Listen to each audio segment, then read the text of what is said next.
오늘 7월 21일 화요일입니다. 오늘 본문의 말씀은 로마서 1장 18절에서부터 25절까지의 말씀을 함께 나누시겠습니다. 어제 말씀해 보시면 사도 바울이 로마 교인들에게 복음을 전하기를 원했습니다. 그래서 그들을 복음을 통해서 그들의 믿음을 견고하게 하고 그리고 열매를 맺게 하려고 사도 바울은 이 로마 교회를 가기를 원했습니다. 그런데 그 복음이 하는 일이 뭐냐 하면 구원받게 해줍니다. 첫 번째, 구원받게 해줍니다. 두 번째, 믿음을 견고하게 해줍니다.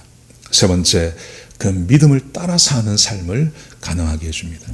그래서 사도 바울은 이 로마 교회, 이미 믿고 있는 이 로마 교회의 복음을 다시 전하기를 원한다, 그렇게 말하고 있습니다. 자, 여러분, 이 복음이 사람들에게 왜 필요할까요? 왜 필요하냐 하면 하나님은 사랑의 하나님이십니다. 하나님은 사랑의 하나님이신데, 근데 하나님께서 진노하시는 것이 있습니다. 그 진노가 이 세상에 임했다고 이야기합니다. 복음이 왜 필요하냐 하면 이 세상에 하나님의 진노가 있기 때문입니다. 자, 18절을 보십시오. 하나님의 진노가, 복음을 이야기하면서 이 세상은 어떤 세상이냐 하면 하나님의 진노가 임한 세상이라고 말씀하세요.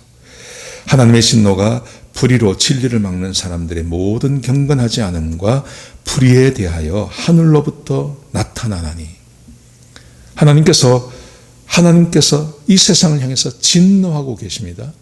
그 진노하시는 이유는 불의로 진리를 막는 사람들, 하나님이 이 세상을 창조하시고 이 세상을 다스리고 계시는데 사람들이 하나님의 그 말씀, 그 진리의 말씀을 막아버리고 불의를 행합니다. 그리고 사람들이 경건하게 살지 않습니다. 사람들이 불의를 행합니다. 이런 세상을 향해서 하나님께서 세상에 진노하고 계시다는 것입니다. 여러분, 우리가 살고 있는 이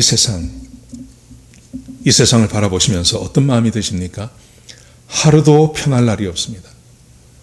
요즘같이 전 세계의 뉴스를 실시간으로 받아볼 수 있는 지금 아주 좋은 세상이 되었다고 하는데, 그 들려오는 소식은 좋은 소식보다 나쁜 소식이 훨씬 많습니다. 어디에 가뭄이 났다, 어디에 홍수가 났다, 어디에 지진이 났다, 어디에 전쟁이 났다, 어디에 전염병이 돌고 있다. 여러분, 몇십 년 전만 하더라도 세계 소식을 우리는 알 수 없습니다. 저는 어릴 때 그 뉴스를 보면 뉴스 끝에 가면 왜 해외 뉴스라는 게 있지 않습니까? 해외 토픽 같은 거요. 거기에서 그냥 잠깐 한두 장면 지나가면서 지금 세계 어떤 나라에 어떤 소식이 있다, 이거 정도 아는 거죠. 지금은 그런 방송을 통하지 않고도 개인 SNS를 통해서 세계 각국에서 무슨 일이 벌어지고 있는지 다 알고 있지 않습니까? 근데 그 정보의 대다수가 어떤 거냐 하면 나쁜 겁니다. 좋은 소식이 아닙니다. 사람이 고통받고 사람이 어려움을 당하고 사람이 굶고 사람이 죽어가는 소식을 우리는 계속해서 듣고 있는 겁니다. 여러분, 그때마다 이런 의문이 들 때가 있습니다. 하나님이 세상을 창조하시고 다스리시는데 왜 이런 일이 벌어지냐는 거죠. 거기에 대한 답이 오늘 본문입니다. 하나님은 이 세상을 향해서 진노하고 계십니다. 하나님의 진노가 세상에 임하고 있습니다. 왜 진노하시는지 좀 더 구체적으로 보시죠. 사람들의 경건하지 않은 또 불의에 대해서 하나님께서 진노하신다 그러셨는데요. 구체적으로 하나님께서 왜 진노하시는지 이렇게 말씀하십니다. 자, 보시죠. 19절에 보시죠. 이는 하나님께서 왜 진노하시냐 하면 19절에 보시면 하나님을 알만한 것이 그들 속에 보임이라. 하나님께서 이를 그들에게 보이셨느니라. 두 가지입니다. 하나님을 알만한 것을 사람들 속에 보여주셨습니다. 사람들 속에 주셨습니다. 두 번째, 창세로부터 그의 보이지 아니한 것들, 곧 그의 영원하신 능력과 신성이 그가 만드신 만물에 분명히 보여 알려졌나니 그러므로 그들이 핑계하지 못할 것이니라. 하나님께서 세상 사람들을 바라보면서 세상 사람들이 경건하지 않고 그리고 불의로 진리를 막는 것을 보시면서 하나님께서 진노하시는 이유는 두 가지 이유가 있습니다. 첫 번째는 하나님께서 사람들의 내면에 하나님을 알 수 있는 능력을 하나님께서 주셨다는 것입니다. 두 번째는 사람 밖에 이 세상을 바라보면 이 세상을 바라보면 하나님의 그 무한한 능력이 하나님께서 만드신 모든 만물에 다 들어가 있다는 겁니다. 사람은 자기 내면을 봐도 하나님을 알 수 있고 온 우주, 이 세상을 바라봐도 하나님이 계시다는 것을 부정할 수 없는 증거들이 세상에 꽉 찼다는 것입니다. 여러분 그렇지 않습니까? 사람 안에는 동물이 가지고 있지 않는 것이 있습니다. 그게 바로 종교성이라는 것입니다. 세상 모든 사람들, 모든 시대, 모든 지역에 있는 사람들은 다 종교성을 가지고 있습니다. 저 아마존에 살고 있는 사람이든지 아니면 동남아시아의 밀림에 살고 있는 사람도 찾아가면 거기에 종교성이 있습니다. 그들이 섬기는 신이라는 것이 있습니다. 그리고 세상에서 가장 발전한 도시, 서울을 가든지 뉴욕을 가든지 파리를 가든지 동경에 가보든지 거기 가면 또 거기는 신을 섬기는 것이 있습니다. 사람은 문명이 발전했느냐 문명이 발전하지 않느냐 상관없이 사람은 여지없이 신을 섬기고 있습니다. 왜냐하면 사람 안에 하나님께서 하나님을 아는 그런 종교성을 하나님께서 부어주셨기 때문에 그렇습니다. 그런데 사람이 하나님을 따라가지 않습니다. 그죠? 사람을 따라가지 않습니다. 또 보십시오. 사람 외부에 사람이 사는 이 우주 안에 하나님을 알 수 있는 것이 꽉 찼습니다. 여러분, 우주를 연구하든지 아니면 사람의 세포를 연구하든지 보면 거기는 똑같은 원리가 있다 그래요. 거기는 굉장한 어떤 그 힘에 의해서 아주 조직적으로 돌아가고 있는 거예요. 사람의 그 세포 안을 봐도 그렇고 사람을 구성하고 있는 원자라는 것을 봐도 거기는 아주 굉장한 그 힘에 의해서 이게 아주 조직적으로 정확하게 돌아가고 있지 않습니까? 원자가요. 그런가 하면 저 먼 우주를 바라봐도 이 큰 우주가 정확한 힘에 의해서 돌아가고 있지 않습니까? 그래서 우주를 연구한 사람이든지 아니면 사람의 인체를 연구한 사람이든지 아니면 동물을 연구하거나 이 세상을 연구하는 사람, 과학자들 중에 하나님을 부정하지 않고 하나님을 인정하는 사람들이 굉장히 많습니다. 왜냐하면 이것은 그냥 태어난 게 아니라는 거예요. 우연히 있어진 존재가 아니라는 거죠. 이 세상은 어떤 절대자에 의해서 만들어진 것. 심지어 어떤 분들은 그런 말을 쓰고 있지 않습니까? 누가 계획했다. 누가 계획해서 이걸 만든 거지 이것은 그냥 우연히 만들어진 게 아니다. 과학자들이 스스로 그렇게 고백하고 있는 겁니다. 하나님을 알 만한 것이 사람의 내면에 있기도 하고요. 하나님을 알 수 있는 충분한 증거가 세상 가운데 꽉 차 있는 것입니다. 자, 그런데 사람이 어떻게 행동합니까? 자, 그 다음 말씀을 보십시오. 21절에 보시면요. 하나님을 알되 어떤 하나님 절대자가 있는 거 사람들은 다 안다는 겁니다. 하나님을 알되 하나님을 영화롭게도 아니하며 감사하지도 아니하고 오히려 그 생각이 허망하여지며 미련한 마음이 어두워졌나니. 하나님을 알고 있습니다. 근데 하나님을 알고 있는데 하나님을 영화롭게 하지 않습니다. 감사하지도 않습니다. 오히려 그 생각이 허망하여져서 미련한 마음에 어두워져 버렸습니다. 근데 이상한 일이 있습니다. 하나님을 싫어합니다. 사람들이 하나님을 싫어합니다. 그리고 하나님에 대해서 인정하지 않으려고 합니다. 하나님을 거부합니다. 참 이상한 일입니다. 여러분, 다른 것을 싫어하는 것은 없습니다. 근데 하나님을 싫어합니다. 우리를 만드신 하나님이 있다는 것을 싫어합니다. 받아들이지 않으려고 합니다. 심지어 학교에서 그것을 교육하고 있지 않습니까? 사람들에게 교육도 합니다. 하나님을 못 받아들이게 하려고요. 그 다음 말씀 보십시오. 하나님을 받아들이지 않고 사람들이 어떤 일을 하냐 하면 22절에 보시면요. 스스로 지혜 있다 하나 어리석게 되어. 스스로 지혜 있다고, 사람이 지혜가 있다고 스스로 자기를 자평하는 것입니다. 그래서 하나님 없이도 살 수 있다고 생각하는 것입니다. 하나님 없이도 얼마든지 사람이 행복하게 살 수 있다고 사람이 스스로 그렇게 생각을 하는 것입니다. 여러분, 그러고 무슨 짓을 합니까? 23절에 보시면요. 썩어지지 아니하는 하나님의 형상을 썩어질 사람과 새와 짐승과 기어다니는 동물 모양의 우상으로 바꾸었느니라. 하나님을 알려고 하지 않습니다. 하나님을 거부합니다. 하나님을 받아들이지 않습니다.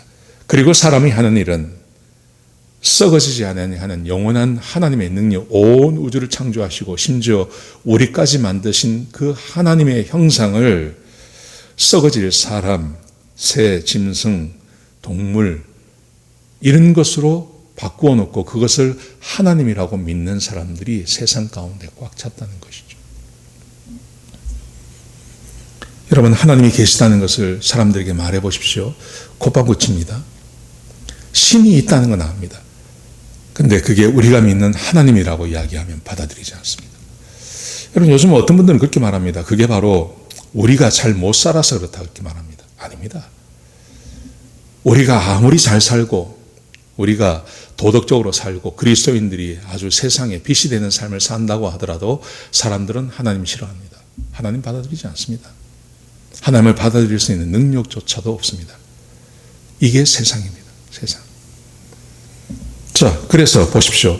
이런 세상, 하나님께서 사람이 하나님을 알 수 있는 내면에 그 능력을 부어주셨고 온 우주에 하나님의 능력을 보여주셨습니다. 근데 사람은 하나님을 거부합니다.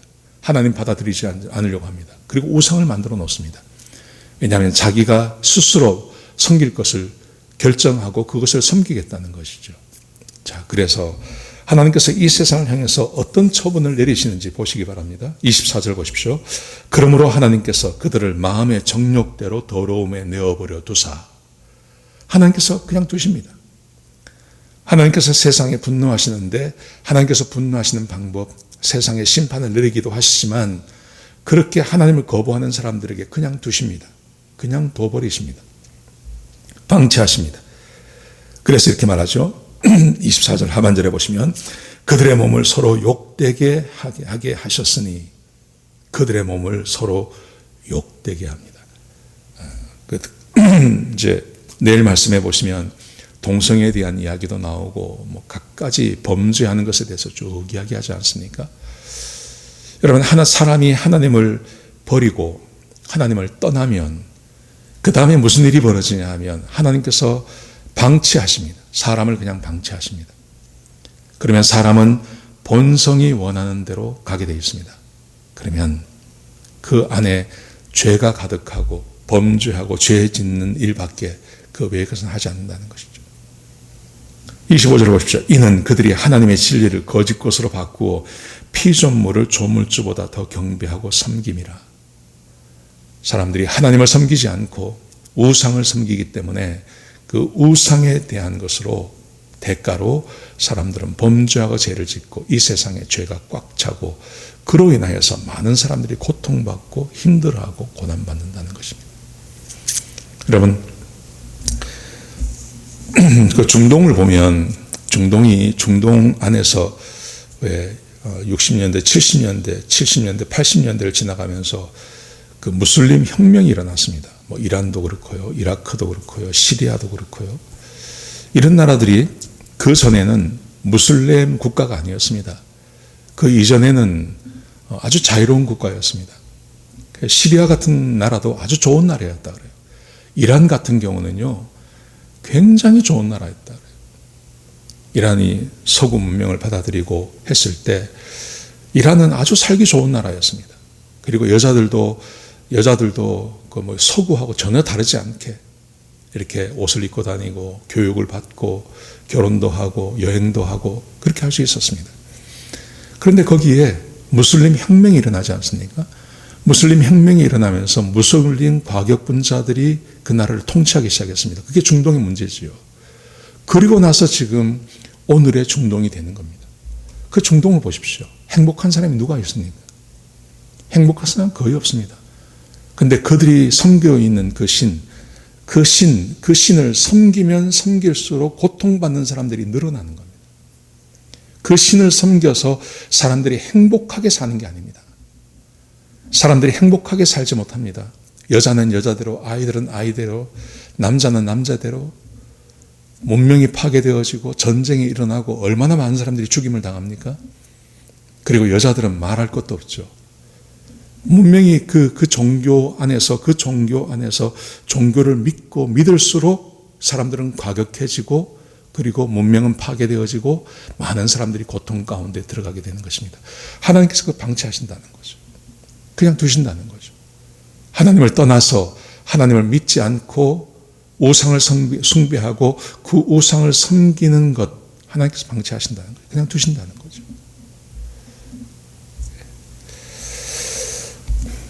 여러분, 그러므로 우리가 사람답게 살고 행복한 삶을 살기 위해서는 반드시 복음을 받아들여야 됩니다. 반드시 복음을 받아들여야 됩니다. 그리고 그 복음이 이끄는 대로 믿음 안에서 그냥 받아만 구원받고 끝나는 게 아니라요. 그 믿음 안에서 내 믿음이 견고해지고 믿음의 열매를 맺고 그리고 그리스도와 함께 그 믿음 안에서 살아가는 삶이 우리에게 반드시 필요합니다. 그래야 하나님을 모를 때 살았던 그 비참한 삶에서 벗어날 수 있는 겁니다. 복음이 사람을 살리는 겁니다.